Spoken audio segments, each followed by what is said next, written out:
साचो सतराम।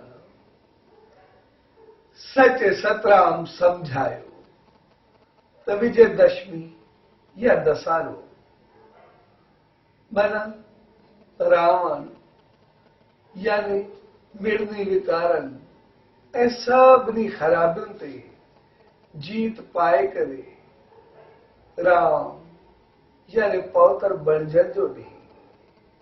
सो अॼु जे ॾींहं ते सभिनी विकारनि खे मन इंद्रियुनि यानी ग़लति सोचुनि ऐं नफ़्स ते फतेह पाए करे शुद्ध व पौतर बणिजो। सो ई सचे साईं दी इहा ई अरदास त अहिड़ी सुमत ॾे जो पंहिंजे विकारनि खे मिटाए करे उन जी रहमत खे पाईंदा।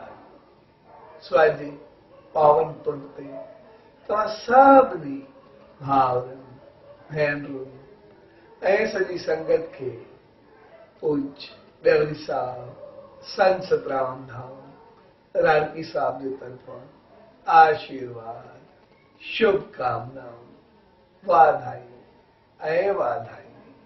साचो सतराम, साचो सतराम, साचो सतराम।